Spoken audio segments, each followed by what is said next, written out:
This week, we're starting our fourth and final essay. For this final essay, we'll be tackling judicial arguments. The goal of this argument is essentially to allocate responsibility. Who gets the credit or blame for an event?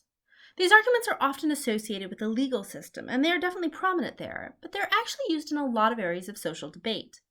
Wondering who's to blame for the terrible movie you just saw? That's a judicial argument. Was it the writers, the director, the production company? We see these arguments fairly constantly when you start to look for them.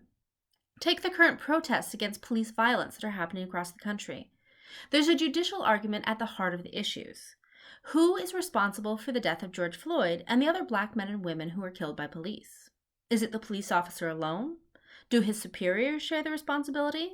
Or is it a larger cultural issue? Beyond the case, we can also look to the protests themselves, many of which have become violent. Are the protesters responsible for the violence and destruction? Are the police escalating events with use of unnecessary force? Or are there people outside of the situation who are using the protest as an excuse for other crimes? All of these claims are currently being made, and they're all arguable. That's the point of a judicial argument. You look at a specific event, such as the death of George Floyd or a violent protest, and ask, who bears the responsibility for this happening? For your argumentative essay, you can choose from 4 options: a legal case, an historical event, a current event, or a fictional event, and as always, you can find the assignment details in Canvas. Whichever option you choose, be sure to pick a specific event and not a trend. This isn't a causal essay. You've done that one already. So, for the first option, you could pick a legal case and argue for guilt or innocence. Did OJ do it? Is Adnan Syed guilty? You could also, though, argue for who bears responsibility for the outcome. If OJ is guilty, who is responsible for him not being convicted? For option 2, the historical event, you need to pick a specific event in history, maybe the sinking of the Titanic, and ask who bears responsibility for that disaster.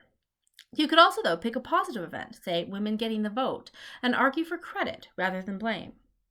Option 3 is essentially the same, but you would pick something that happened in the recent past or the present, such as the police violence protest or the COVID-19 pandemic.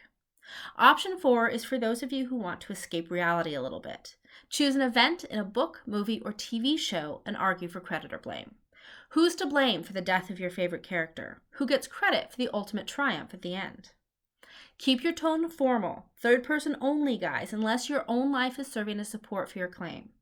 Don't forget your guiding features: title, thesis, topic sentences, and transitions, and check those citations carefully.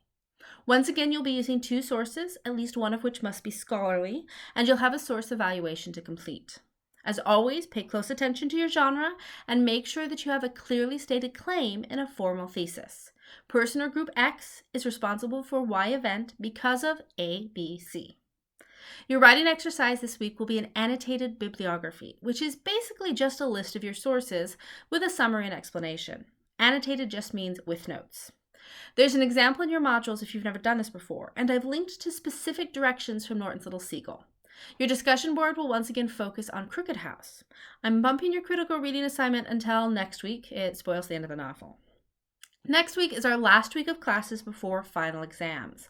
I'll post a full review then, but for those who are curious, you'll be writing an impromptu essay using our novels as the topics. You won't get the specific prompt until you start the exam. That's what makes it impromptu, but you will have 4 options to choose from. The exam will be available online between the 17th and the 19th, and you do not need to have it proctored.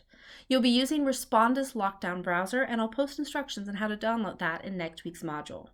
I'm still hopeful that you'll be able to access our computer labs by then, but it's by no means a guarantee. If you can't, don't worry. We'll figure out any technological issues that might come up.